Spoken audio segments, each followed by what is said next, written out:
Good afternoon, everybody. My name's John. I'm with relink.org.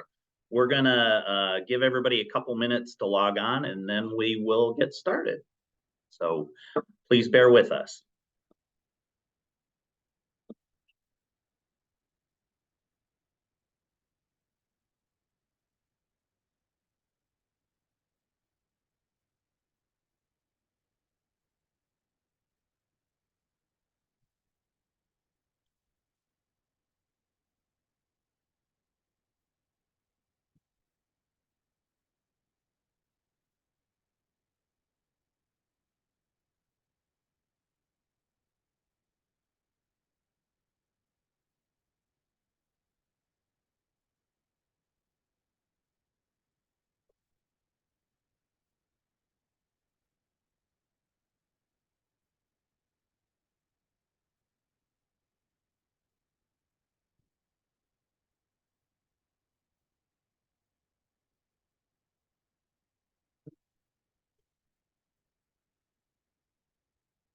All right. Good afternoon, everybody. I think we'll get started. As I mentioned, my name's John. I'm with relink.org. Today, we're lucky to have with us Greg and Lisa from the Greater Cleveland Food Bank. In a minute, they're going to talk to us about how their organization went from being a food bank and now it's a resource center as well, with different nonprofits on site to help with other needs people have.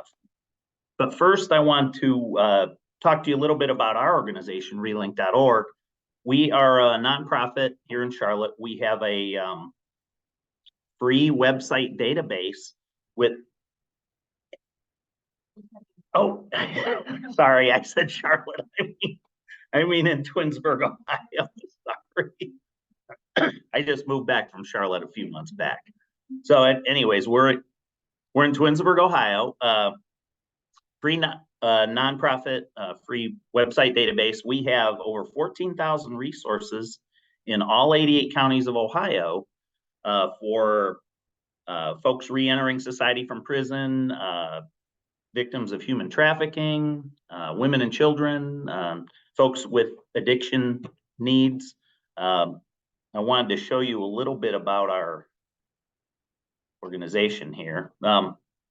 So when you go to our website, you can click on Find Help Now. And with food insecurity right now is, can't get, there it goes. So food insecurity is huge right now. And, you know, we have our website with many different organizations to help with that. Food pantries, hot meals, things like that. So we'll go to the basic needs.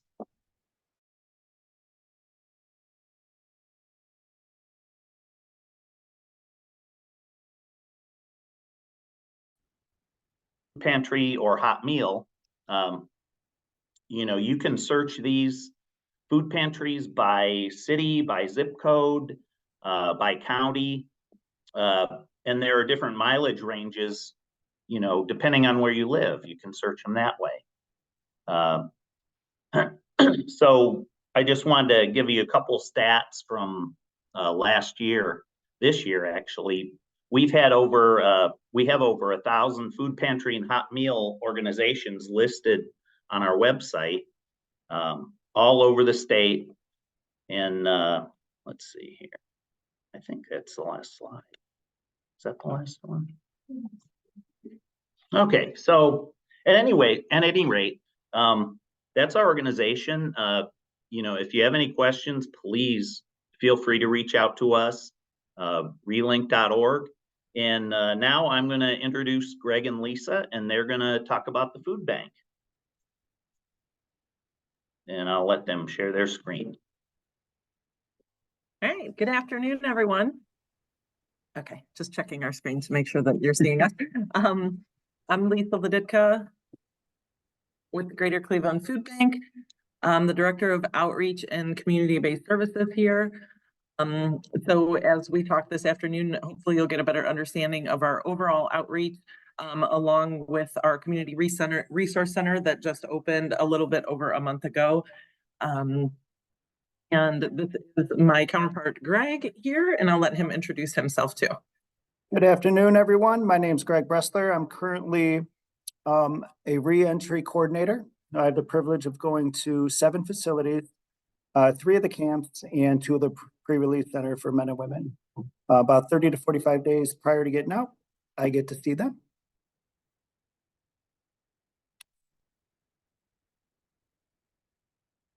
Okay, we'll go ahead and start the slides here. If you do have questions, I'm sorry. I thought they were going on. Oh, no. If you do have questions as we're going through, feel free to put them in the chat.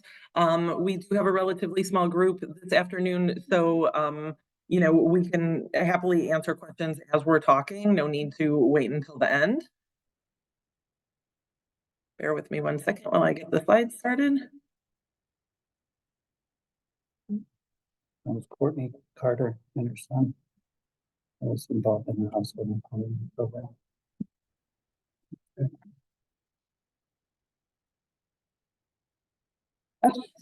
So as mentioned already, we're broadcasting from the Greater Cleveland Food Bank in Cleveland, Ohio, where our mission is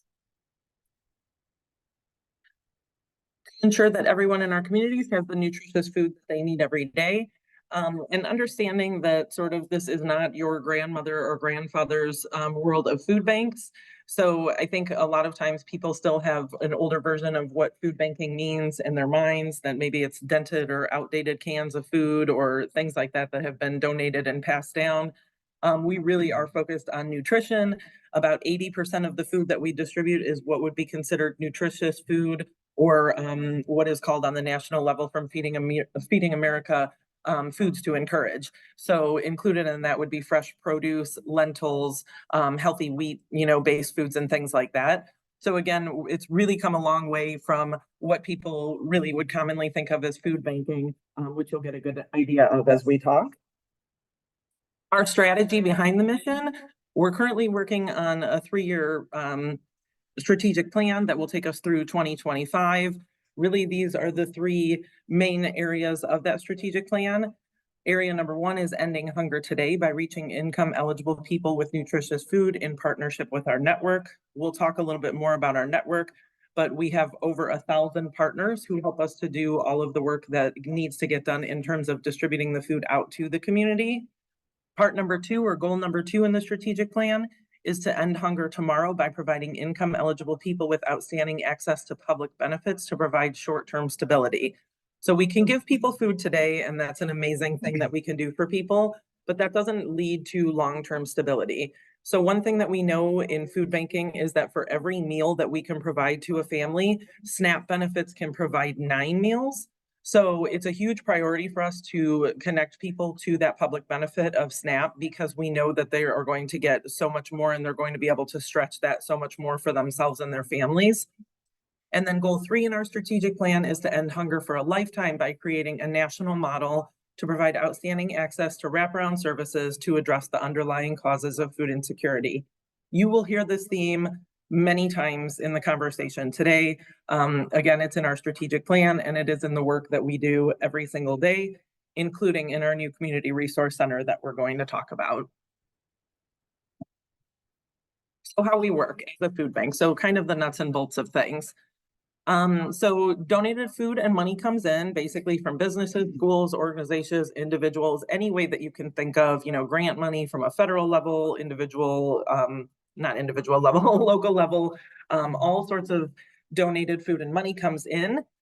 Once it's here at the food bank, donations come in and thousands of volunteers sort through that food. As I mentioned before, we're gleaning that for, you know, dates that it's good by or usable by, any sort of defects to the food or things like that, and removing those things, repackaging that food so that it can be sent out either to our partners or on site here at our resource center to be distributed out to the community.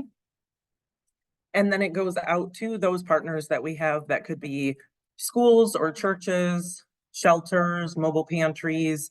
A mobile pantry is basically usually a produce distribution where just, you know, a few 1,000 pounds of food is distributed to a location. And then within 2 or 3 hours, people come and get all of that food and it goes away. So it's not necessarily like a brick and mortar place. And that's why it's called mobile. So it's not necessarily on wheels, but it's a place that's just kind of happening very quickly. Kids cafe sites, which are after school programs, summer feeding sites, which is another kids program, school markets, which are just basically food distribution points that are coupled with schools. So just an easy sort of access point for people that we know are already going to be somewhere. We put food where we know that people are.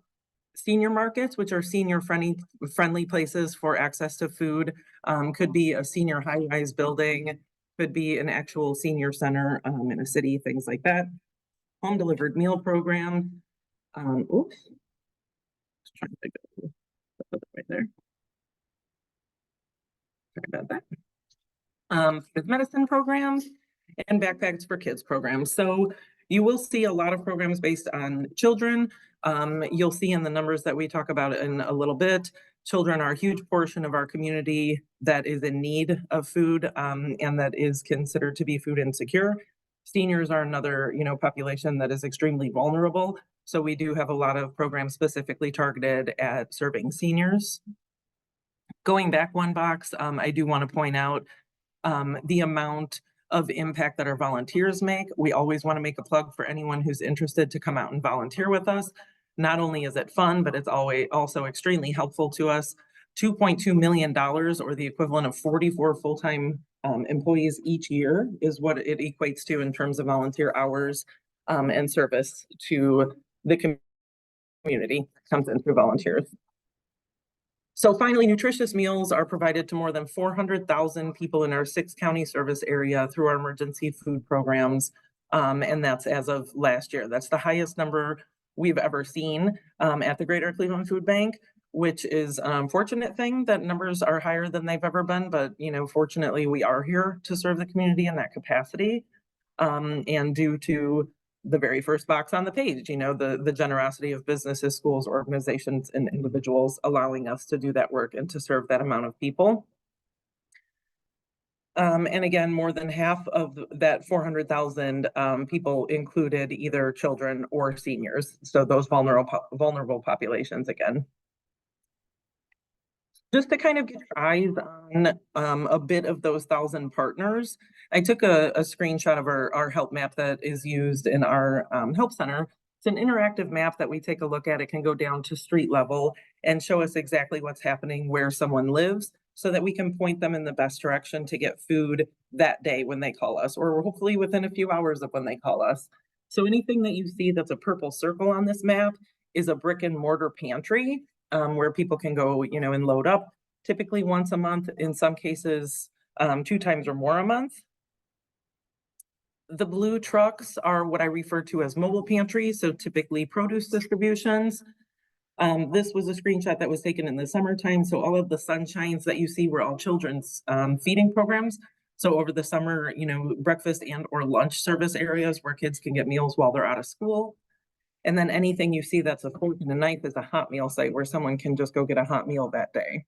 So just kind of get an idea of the scope of service. This is just sort of like the Greater Cleveland area. We do serve 6 counties: Cuyahoga, Lake, Geauga, Ashtabula, and then south from here, Ashland and Ridgeland counties. So some highlights that using the word highlight kind of seems strange because highlight makes it sound like it's wonderful news. It's not necessarily great news. As I've already mentioned, we served over 400,000 unduplicated neighbors or individuals within those 6 counties last fiscal year. Over 93,000 of them were seniors, over 112,000 were children. So that's where we get that that figure of, over 50% of them being children and seniors. Over 12,000 were people with health challenges, again, looking at serving the nutritious food that people need every day and really being mindful of health challenges that people have and how food can be used as medicine for those health challenges. We distributed over 51 million pounds of food. And again, 70% were foods such as, I quoted, I think earlier, closer to 80%. So I apologize for that. Fresh produce, lean proteins, whole grains. And then as part of the outreach team, we assisted over 20,000 neighbors with SNAP applications. Again, just being a program to help people get on stable ground in terms of their households and their food security. We assisted 11,598 neighbors with other benefits applications, which would include Medicaid, Medicare, daycare, things like that, other public benefits that people are eligible for. And almost 13,000 neighbors were connected to other organizations for assistance. So we've talked about kind of the how. So this is a little bit more of the why. So food insecurity results in and from difficult choices. So last year in February, I don't know if people are aware, but there were extra benefits going out due to the pandemic in terms of SNAP benefits to every household. And those extra benefits ended at the end of February of last year. So in the summer, the food bank worked together with the Ohio Association of Food Banks to do some surveys to kind of just get a pulse on the community to see how people were doing with the end of those benefits and just in general with the choices that they were making about food. These are some of the staggering statistics that we found in those surveys that we did. And I will mention it wasn't just the Greater Cleveland Food Bank. So food banks across the state of Ohio participate in the survey. So these numbers are just not from our 6 counties. These are from the entire state. But just the difficult choices that people are making, and it's really sobering to understand how difficult it is for people. And I think everyone can appreciate this, just understanding where inflation is and the cost of food, cost of rent and housing in general and things like that. But over 50% of people choosing to pay between food and medicine or medical care, which can be really dangerous in a lot of instances for people to put off medical care or medications to eat. But consider the choice that people are making in that instance. Like I said, it's just really depressing to think about, actually. 70% of people choosing to pay for food or transportation or gas for a vehicle. Again, over 50% of people choosing to pay for food or rent or mortgage. And then 76% choosing to pay for food or utilities. You know, so moms, dads at home thinking, do I put food on the table or do I keep the lights on? Do I put food on the table or do I, keep the heat on? What do I do? So this is why we're here. These are the choices that we're trying to prevent our neighbors from having to make. And we hope that you will help us to spread the word so that we can prevent these choices from going on in the community. I'm gonna pass it over to Greg for a while now. All right. So we're going to move in to our positions as an outreach team. I'm going to go off script a little bit, so I do apologize. All right. So this is where my career started here at the food bank. Although I have shifted into a new role, I still think of myself and still conduct the roles and responsibility on our outreach team.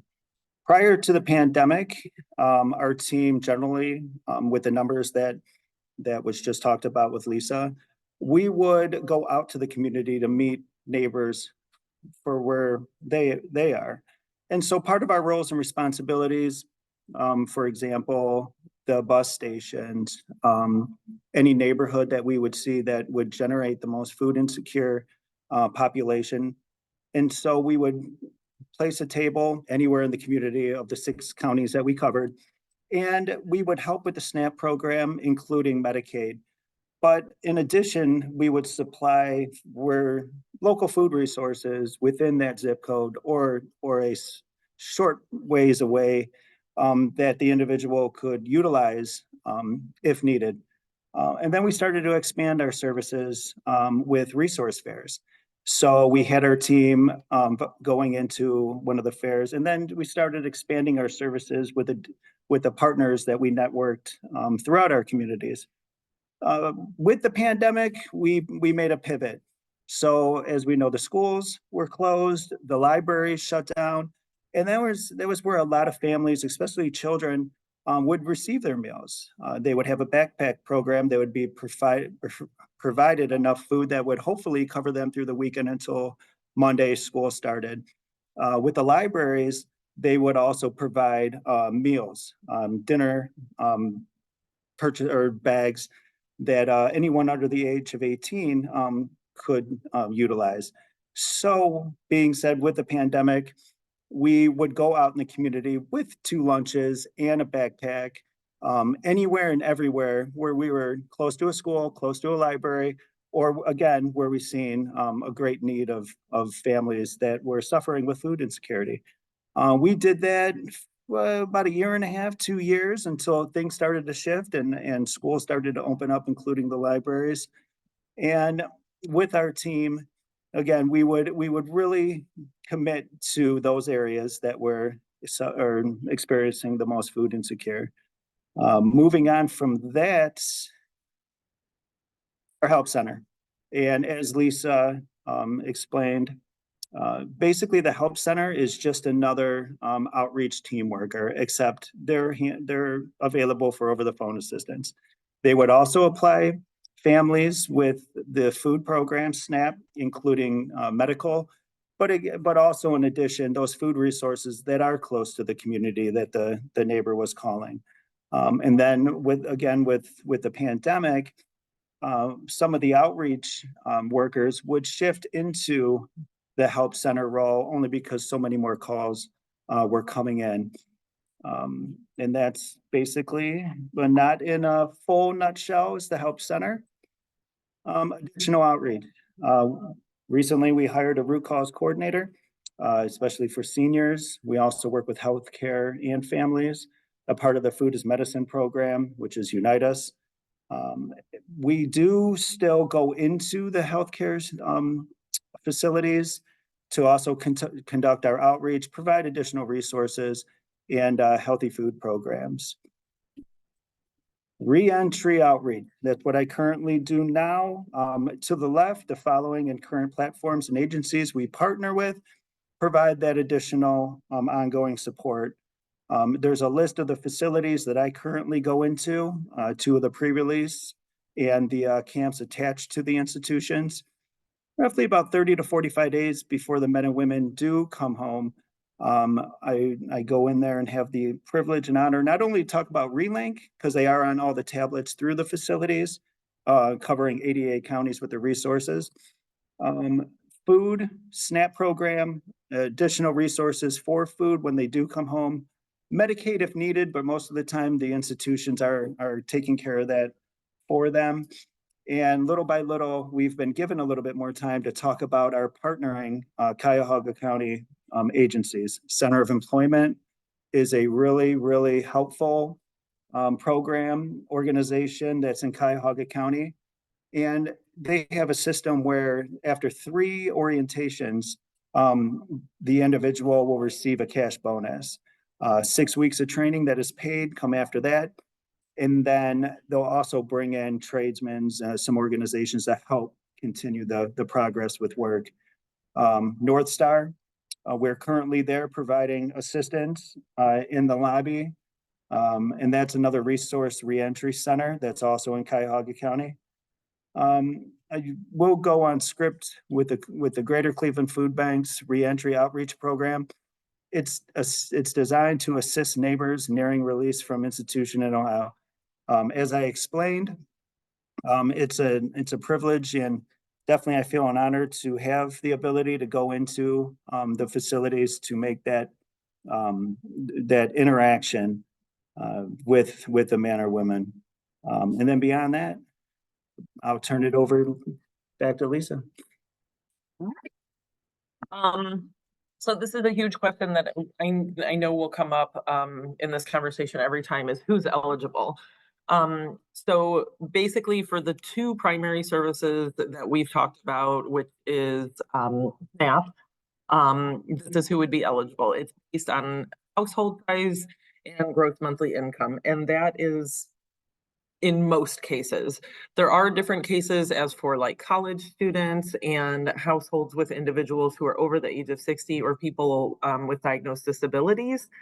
So what we suggest is always for people to either come see us at the resource center or to call our help center, whatever is easiest for that individual person or family. But the easiest way to kind of determine eligibility is to look at the scale of household size and gross monthly income. This does have to be verified with whatever county the person lives in. So documentation will have to be filed with the county. Essentially, what happens is we assist with the completion of the application, and then we provide support and education to the individual or the family to make sure that the application actually gets processed properly. All of the documentation gets submitted so that they do get the benefits. So we can't administer the benefits, only the county Job and Family Services office can do that, but we can support the people through the entire process. And then you'll see over in the right-hand column what's called PFAP. So it's the Emergency Food Assistance Program. It's a national program that provides food to all the states, all 50 states. And that is what is loosely called pantries. So what we call at the Resource Center our market. As you can see, the income guidelines are a little bit higher. So this program is 200% of the federal poverty level. SNAP is 130%. So you can have a higher gross monthly income and still qualify for food from a pantry than you can for SNAP. So some people may say, oh, well, I know I don't qualify, I can't get anything. But you really need to kind of dive into it to say, well, just because you don't qualify for SNAP doesn't mean that you can't come get some free food from us and still help with your food budget. And then also meet all of the other people in the Resource Center that can help you as well. So overall expansion plan-wise, at the food bank, the Resource Center that we're sitting in today is a part of this overall expansion that started in about 2018. We started raising funds because we knew that we had kind of outgrown our current food bank, which is where we are on South Waterloo now. It's 128,000 square feet. And in 2018, we had basically reached a capacity in two areas. One is the warehouse. We were at a point where we had about 19 semi-trucks in the back of the building that were storing additional food, both refrigerated and dry, because our warehouse was at full capacity. The other area was our production kitchen, which is the kitchen that actually makes meals that go out to the community for, as I mentioned earlier, kids programs, senior programs, things like that. The kitchen was originally designed to make about 4,000 meals a day, and we were producing upwards of 10,000 meals a day. I don't know how. Our kitchen staff is just miracle workers. So again, in 2018, we started raising funds to build essentially a new food bank, a bigger one. So we broke ground and that building opened in October of 2022. That was our partner distribution hub. So what you see in blue with expanded production kitchen, which we can now make up to 20,000 meals a day, expanded cold storage and distribution space, additional dry storage, new equipment, increased fleet, and enhanced IT capabilities. So really just the room to grow that we needed, room to support more partners, have additional food on hand, and grow for the years to come. So that was all completed by October of 2022. We moved into that new space, which then allowed us to begin work on phase 2, which is the Community Resource Center, where again, we sit now on South Waterloo. So this is the building that most people are probably familiar with in Cleveland as the food bank. It sits right off of I-90 at 152nd Street. You can kind of see it from the highway when you drive by. So as we moved out of this space, we really were thoughtful about what we wanted to use the space for. We knew that we could just kind of get rid of it or, do what we wanted to do. And what we decided was we wanted to use it to serve the community. And that's what we did.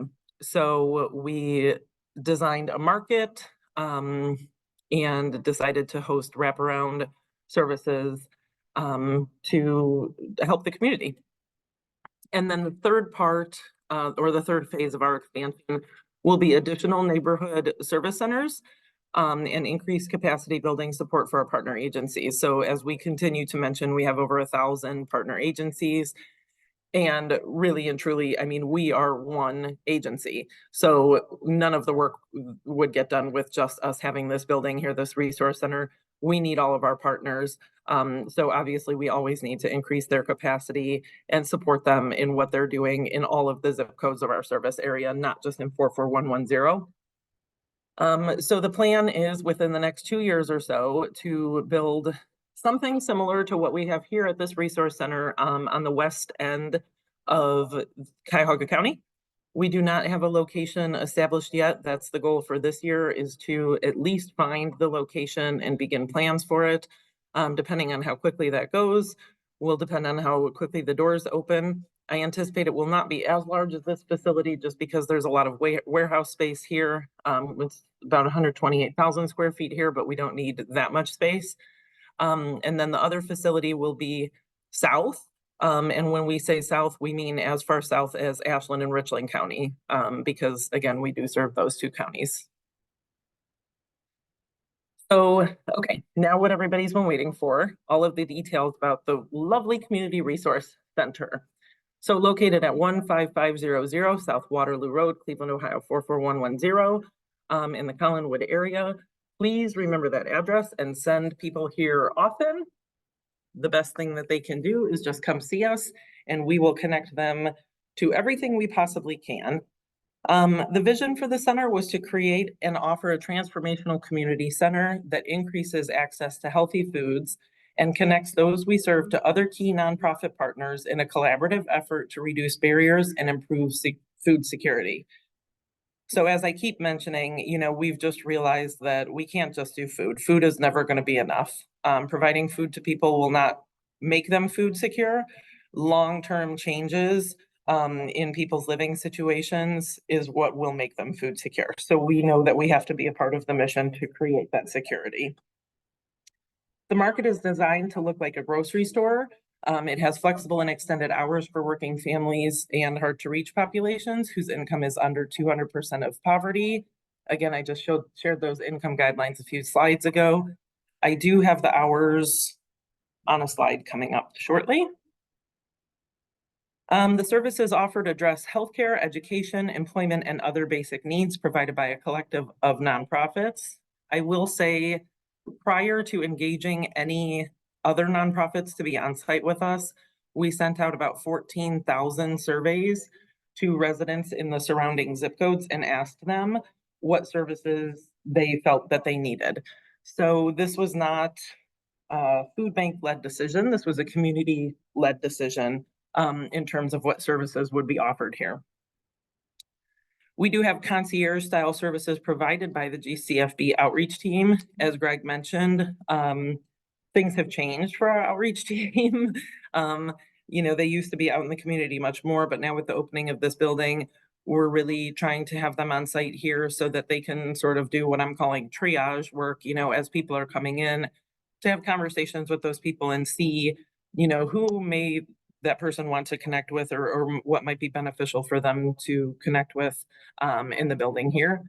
Understanding that for some people, it may take 2 visits for them to connect with someone else. In other cases, it may take 32 visits for them to connect with someone else, and that's fine. Each individual person is on their own journey. And if they only come here and get food for the rest of their life, that's okay. You know, everyone will advantage of things in their own ways. And then, as always, public benefits assistance to connect people to those vital resources that are really going to increase their stability overall. Okay, so here are the partners that are on site with us: Towards Employment, College Now, Magnet, the Diaper Bank of Northeast Ohio. So the Diaper Bank actually moved their entire operation here. So they have one entire row of our warehouse, along with all of their offices on site here. CHN Housing Partners, Metro Health has opened a clinic, and from what I understand, they were actually, for the first day today, providing vaccines to people, so that was exciting news. Ohio Means Jobs, United Way 211, Legal Aid, Shoes and Clothes for Kids. Shoes and Clothes for Kids is another organization that moved their entire operation here, so they actually have some warehouse space, they have their entire storefront, and they have all of their offices here for all of their staff. Family Connections, Benjamin Rose, Future Plans, Tri-C, and Cuyahoga County Job and Family Services. So those are the organizations that are here on site in terms of like a leasing partner. So they have chosen to either have an office or a cubicle or a combination of those things, and they have a signed lease to be here on site. But as noted to the bottom right of the screen, flex space is also available to other partners or nonprofits who have important services to offer. So we have a huge lobby. I do have photos in the slides to come where we're allowing people to kind of do, some hoteling. So if you're part of an organization or an organization that is offering a vital service to our neighbors, we can always bring people in for additional services that would not at this point have a cubicle space of their own or an office of their own, but would still have an option to meet with our community members in the lobby space. Early estimates indicate that we'll serve around 30,000 neighbors in our first year of operation. We do have some statistics that I'll share that I think we're probably going to shatter that. So we're now open. Here are the hours, and again, the partners that are on site with us. So December's hours, you can see are modified a little bit just due to the holidays, but the typical market hours are shown there. And then the building hours, are going to be starting at 8:30 in the morning and then until 5 on Tuesday, Thursday, and Friday, and then until 7 o'clock to coincide with the later market hours on Wednesday and Thursday. Typically, we'll do 2 Saturdays a month, but that always will be flexible around any notable holidays or things like that. And we'll always modify this flyer to indicate any closures. So we've really tried to include hours for any families who are working families, who may need to come later in the evening, and then also some earlier mornings, maybe for people who have different working shifts. So here are the numbers, just in terms of early impact. So basically for our first month of service, unduplicated people served, 8,779.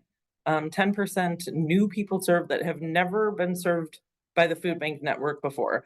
So what's happening is that people are hearing about it and people are understanding, oh, wow, maybe I get some help. They're realizing, oh, wow, maybe I need this and I can go ahead and get this help that maybe I've never asked for or realized that I was eligible for. Unduplicated households served, 3,420. Obviously, we know we've just made it through Thanksgiving, which is a very important time of year for people to make sure that they're food secure and that their families are. Total number of market visits, 4,609. 47% of the people served have been children or seniors, which is right on par with what we see annually. Nearly 331,000 pounds of food has already been distributed. Again, a nod to our volunteers and all of the work that they do, just keeping the shelves stocked and keeping everything flowing, because the work would not get done without our volunteers. Again, 617 unique volunteers, and we love them and appreciate them. 2,975 volunteer hours.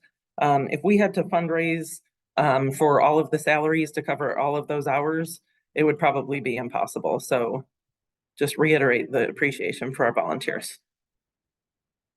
And now about 25% of total volunteer hours within the food bank are being spent here at the Resource Center, which is great. Okay, there she is. So this is the outside, and what you're seeing with all of this glass in the front is essentially a part of our lobby, like a huge open area in our lobby that I think you may see another photo of as we get in here. So when folks enter, this is exactly what they see when they come in. Hello, neighbor. I've added the little graphic to the bottom right. Neighbor is not a geographic term. It's a moral concept. So a lot of organizations will call the people that they serve clients or customers or things like that. We call the people we serve our neighbors because geographically they are, but morally, in fact, they are our neighbors as well. So that's what they're greeted with when they walk in. They can come to the front desk here and take a number if they're interested in shopping in the market, and that will put them in line to shop at the market.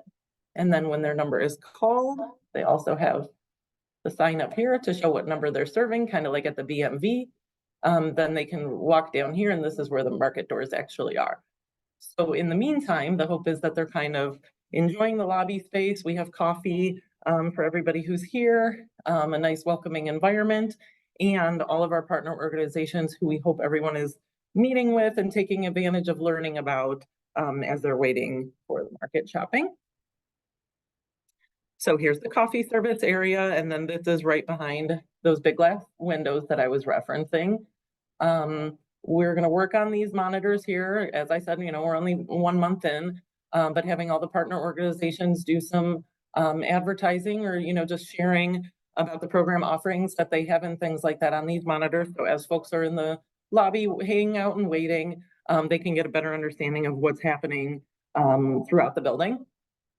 So one of the partners, Family Connections, has this entire space off of the lobby here that's a play area for kids and also programming area for Family Connections. So they have, a lot of programming for pre-K and early childhood and parenting and things like that. That's where this would happen. And then also during hours where they have staff on site, any families are welcome to come in there and enjoy the space. And then right before you get into the market, this is where we have our demo kitchen. So this is Eric. He is our staff nutritionist. And Eric has about 11, help me out, what's the term?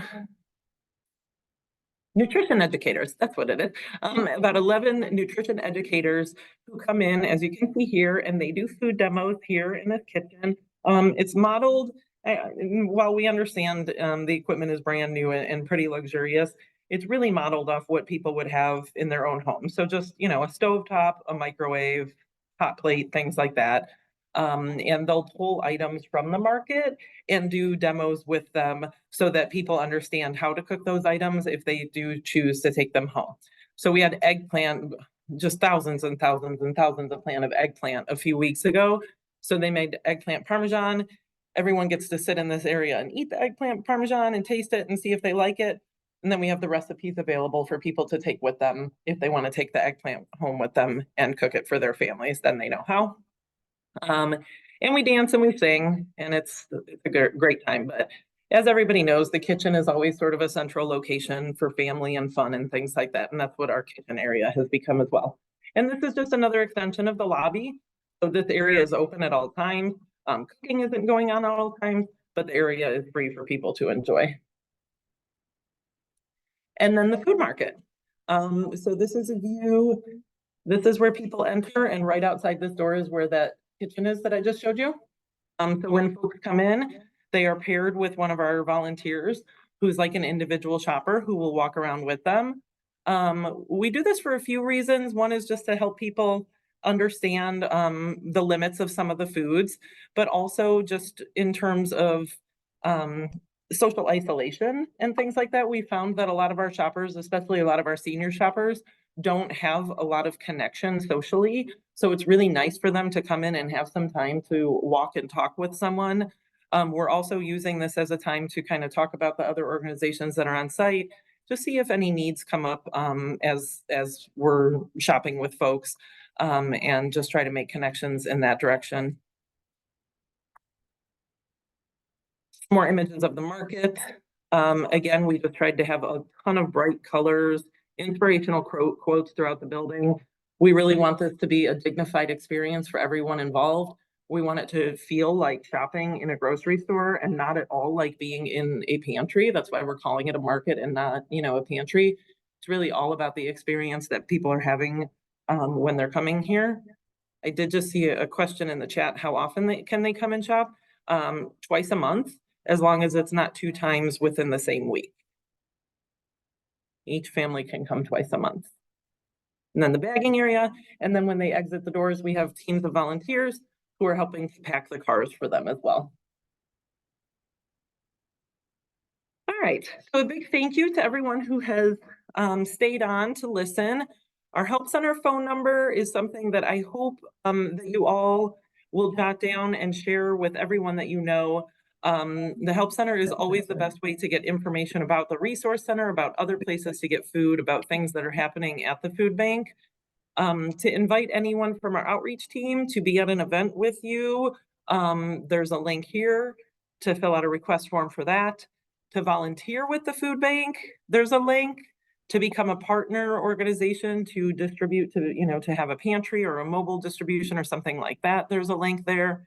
To spend time at the Resource Center, as I mentioned, hoteling in our lobby or something like that, there's a link for that. And then contact information for me and for Greg is also noted here as well, so you can get in touch with either one of us directly. All right, and John, I'll stop sharing and then we can do any Q&A. All right. Thank you, Greg and Lisa. What a great organization this is. You guys are doing a fabulous job in reaching out to more people that need food, but also people that need other services as well. There were a couple questions, other additional questions. Are appointments needed to go to the food store? Appointments are not needed. So folks can come during any of the hours that we're open. And, the wait time may be a little bit longer or shorter depending on the day and the time that they come. But no, they do not need an appointment. Okay. Also, was there a zip code requirement? Does somebody have to live in a certain zip code to come in? Nope, absolutely no zip code requirement. So we serve 6 counties, but we actually will distribute food to anyone from any county from our resource center. So the 6 counties that we serve are really just in terms of like where we would have partner agencies and things like that. But if people need help, especially with like food stamp applications, Medicaid applications, anything like that, like Greg can tell you, when he is in one of the institutions, it doesn't matter where someone is going home to in the state of Ohio. We can help with an application for anyone, no matter where they live in the state of Ohio. And again, in terms of serving food to people, anyone can come see us. Okay. Another question that just came up. Is there a limit? Let me look here. It disappeared from the chat. Let me see here.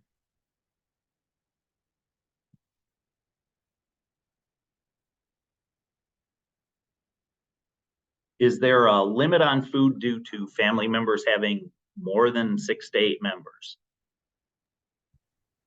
Yeah, so there are limits on a lot of the food items just in general.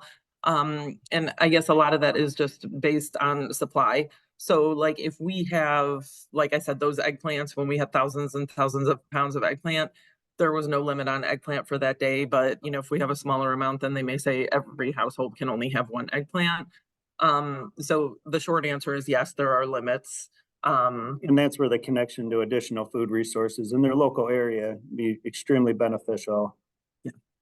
Yeah, so typically people can shop multiple pantries or markets. And we have this resource center here, but that does not mean that we're the best option for everyone. Because if someone lives on the west side of Cleveland, using their gas to get all the way out here may not be the wisest thing if there is someplace that's closer to home for them. Again, that's why we would always encourage people to call the help center. They can pull up that map that I showed the visual of, and they can really help people make an individualized plan for what's best for themselves and their family. Okay, great. Well, let me ask you, are the hours for the help center and the resource center the same as the store, or are they different? Different, sorry, but thank you for pointing that out. So our help center is open Monday through Friday, 7 a.m. to 6 p.m. to take phone calls. Okay. And the resource center So Monday through Friday, 8:30 until 5, with the exception of Wednesday and Thursday till 7. Those are our 2 late nights. Okay, great. Yeah, and that's on the one slide. And I think I saw a question pop up. Are we going to share this PowerPoint? The answer is absolutely yes. So the flyer for December is included in the PowerPoint. So you'll have the hours for December. But again, if you're a community member, if you're a professional, it doesn't matter who you are. If you call our help center, they can always email you the flyer for the current month that will have, like I said, if there's any noted days that were closed for holidays or things like that. So, you can always feel free to call our help center. They can send you the one for the resource center, but they also can send you for every single zip code in our service area. We have a list that will show every single pantry that's in that zip code, along with their dates and times of service, phone number, address, and all of that information. Wonderful. Any other questions from anyone? If not, I guess we'll close out for today. Thank you so much, Greg and Lisa. This was a great presentation. As I said before, great work you guys are doing. Thank I'll you. look forward to coming up and taking a tour myself at some point here. Yeah. Um, Pictures don't do it justice. You're right. Okay, so, and thank you all for attending today. Please stay tuned for info on our January webinar. And we at Relink wish you all a very happy holiday season and great things in the coming new year. Everybody have a good day. Thanks, everyone. Thanks, John. Do what?